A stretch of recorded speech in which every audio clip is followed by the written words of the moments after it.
All right. What's up, y'all? Show's most does the most. Jewish, we're back in that video. The episode where Dipper get rejected and what it teach. This is my lesson of. It's been a minute since we watched them. Last time we watched them, it was pretty like a lot. It was a lot of emotions, a lot of things was going on. But make sure you like, comment, subscribe, follow social media gonna pop on the screen. We're gonna roll to 500. Let's see what's going on with this. Into the Bunker is the episode where Dipper finally confesses to Wendy. It's the moment the whole first season was building toward. But the show doesn't let him do it on his own terms. He says it because he thinks she's gone. Because he thinks it doesn't count anymore. And the reason the show does this says more about what Gravity Falls actually understands about growing up than almost any other episode. So the episode opens with Dipper at Wendy's house watching a bad horror movie, and he's trying to work up the nerve to say something. And he just can't. He chickens out. And in the process of chickening out, he accidentally lays down on her bra. Now, let's keep it a buck. Let's keep it a buck. Look at me when I'm talking to this. We always had our feeling somebody, had a crush on somebody older than us. Like a older, like somebody like, if you had an older brother and they bring their friends in the older friend group, you always got like a feeling and crush for them. Or you got like one of your friends, like older sister, you always had a crush on them. Cause I know I did. Sometimes. Sure did. And panics. And cut to the opening theme. Now, you probably already know that Alex Hirsch based most of his characters on real people. Dipper is Hirsch's memory of himself as a kid, the neurotic overthinker who carried 16 disposable cameras everywhere because he didn't trust himself to remember things. Maple is based on his twin sister Ariel. She really wore ridiculous sweaters, really had a different crush every week. Even Stan is based on their actual grandfather. Hirsch took his whole childhood and built a show out of it, and every detail in this show, down to the smallest gag, tends to come from... Nah, this is the scariest scene right here. Where he said he predicted a man's future and stuff like that. No, that's crazy. Somewhere real. Even the bra moment is intentional. When talking about this episode, Hirsch said that he wanted to communicate the feeling of what it was like the first time you go over to a girl's house and you see her laundry and you just think, I'm not ready to be at this level. And if you've ever felt that specific feeling of being somewhere you're technically allowed... How old was Wendy was in this show? What, 16? Because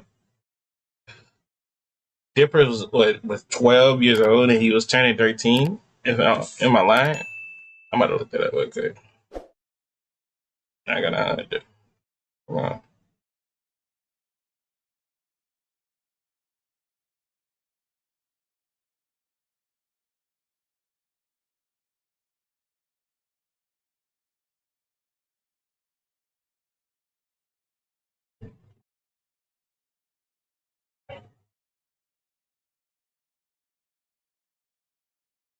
Oh, she was 15.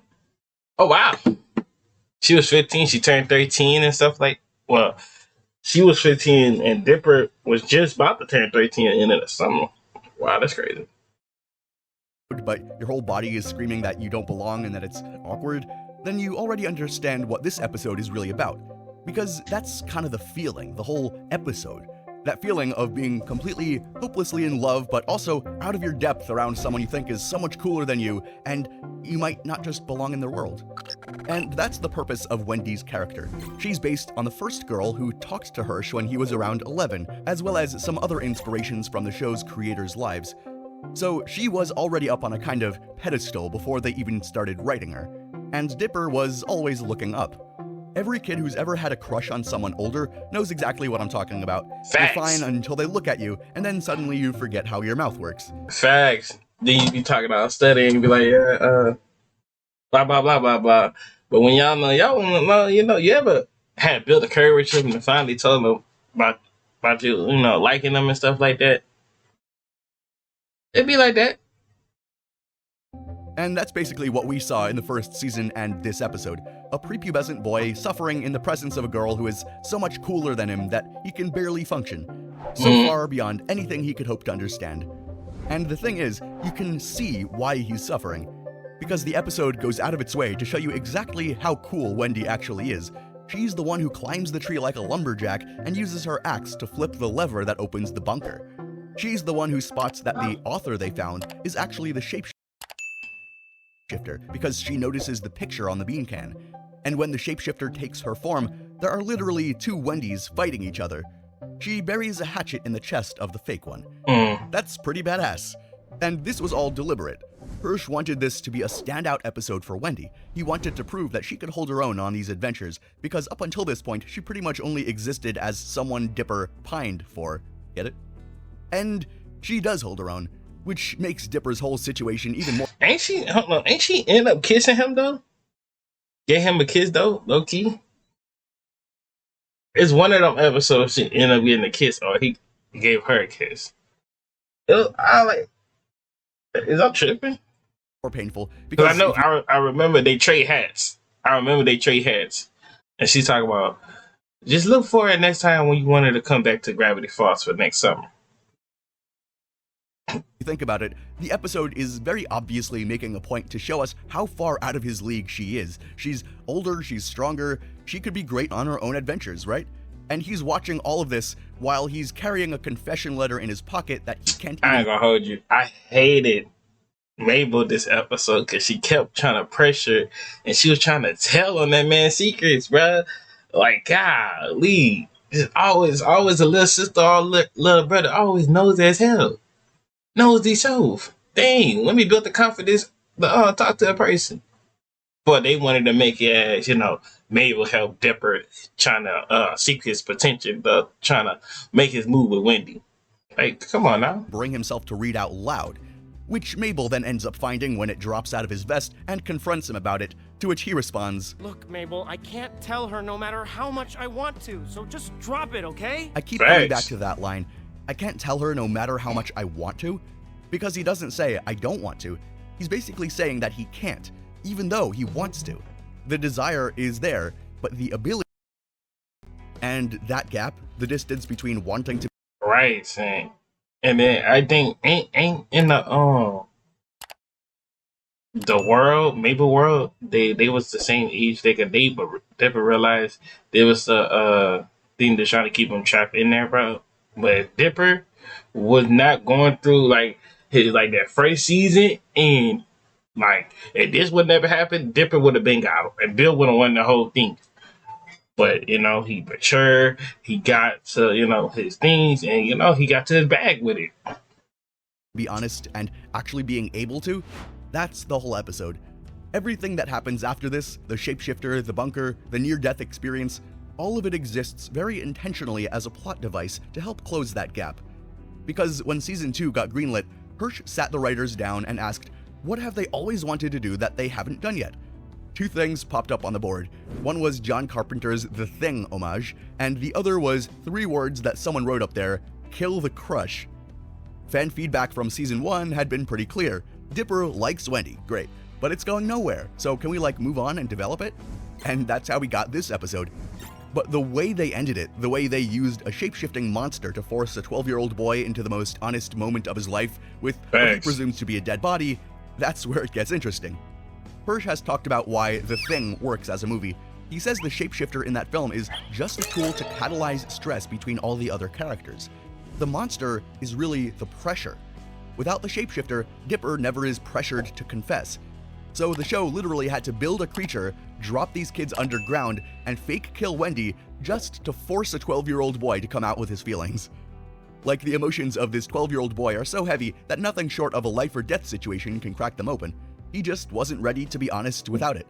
And then we finally get to the confession scene itself. The shapeshifter takes Wendy's form and looks like she's dead.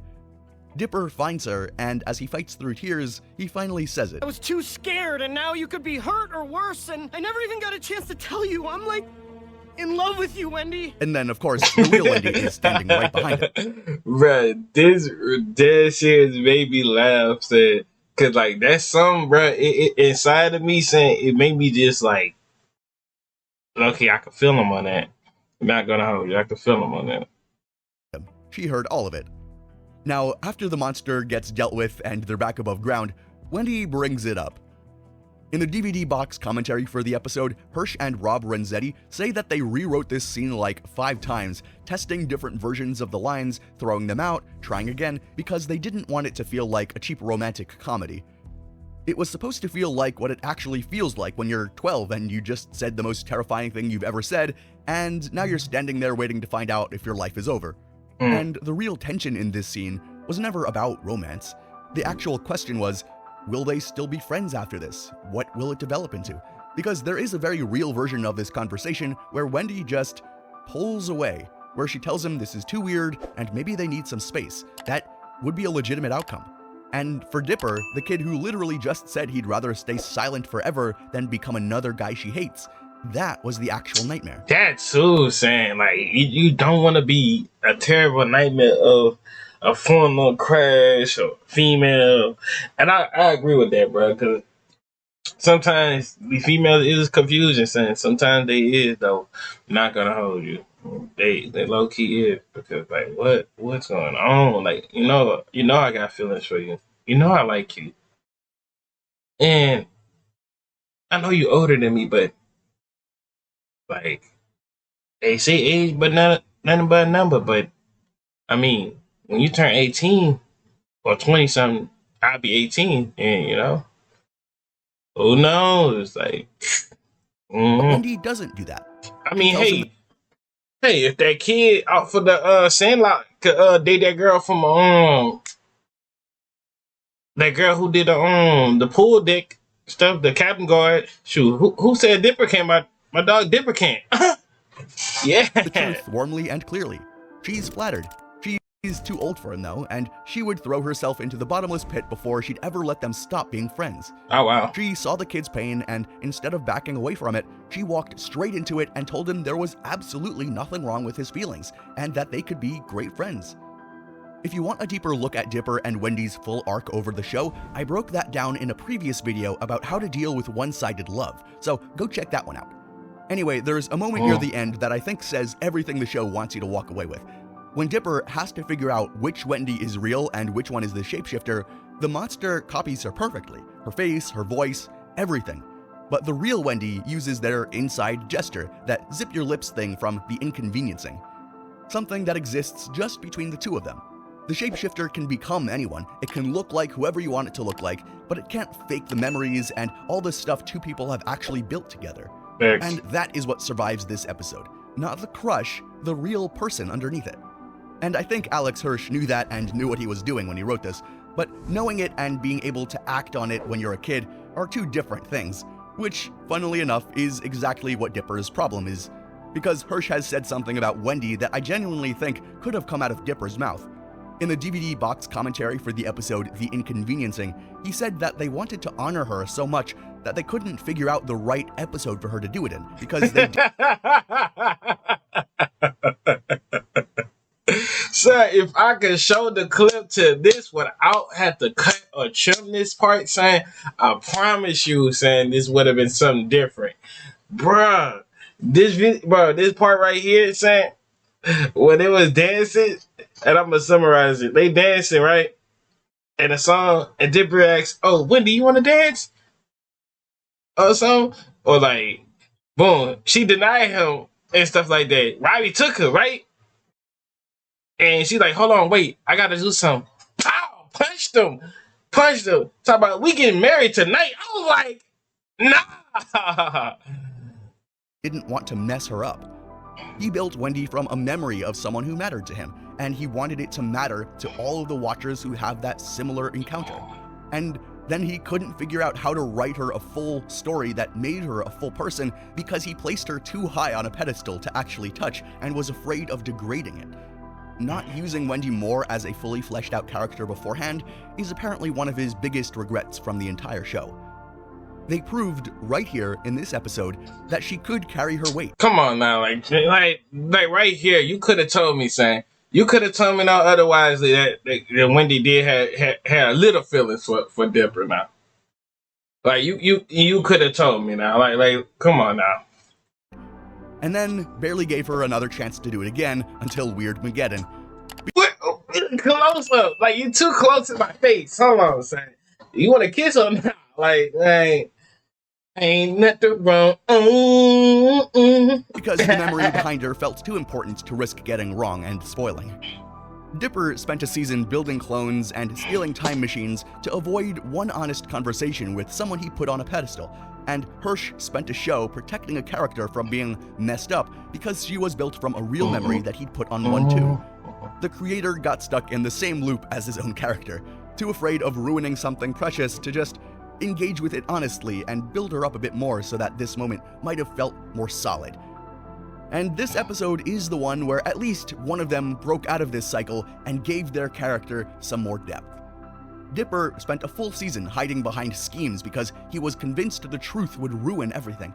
And the truth did change things, don't get me wrong, but it didn't destroy anything besides for illusions and fantasy. It made things real. The friendship that exists after the confession is stronger than the crush. And that's why I think they low-key made Pacific. What's that girl named Pacific?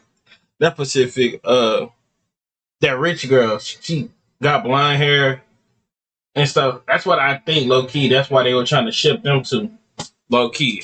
That's why I think they low-key should have did that. They tried to ship them at the end. Was more real, more solid. I think her name was Pacific or something like both of them Pacific actually Northwest. communicated out loud instead of something that one of them kept hidden inside their own mind.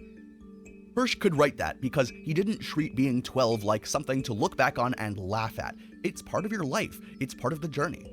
He treated puberty, the awkwardness, the terror of liking someone so far above you in your mind that you can't even function. He treated it as something that deserves to be taken seriously. And I hated this scene too, son, because like they made Dipper look bad on this part. And then the whole time, every time he was trying to change his mistake and he was winning and winning, he had to realize every time I'm winning, it's hurting other people. No, not in real life. I'm just talking about cartoon wisely. Now, if you got a logic like that, I mean, that's something different. But back to the cartoon. Every time I'm winning and stuff, it hurting my sister. She's not getting be able to get waddles that the pig waddles and stuff like that. Blah blah blah blah blah. So I don't want to, hurt. It looked good for me, but I don't want to hurt her. No, basically, just to sum it up. As a learning moment in everyone's lives. He put a 12-year-old boy's worst fear on screen and didn't make fun of him for having it. It's normal. He just let the kid feel it and showed the journey. And the episode doesn't end with Dipper getting what he wanted either. It's not that kind of story. It ends with him getting something he didn't know he needed, and things turn out great. It's his coming-of-age episode, and things turn out better than he really could have expected. And if you've ever been the kid who couldn't say the things to the girl or to the boy... And it happens, bro. Just know, man, shoot, you can wait so long with love, or you can just move on and find you a better love. Shoot, there's plenty of girls out here. I promise you. There's plenty of girls out here, bro. So don't be trying to just stay with one girl. Never.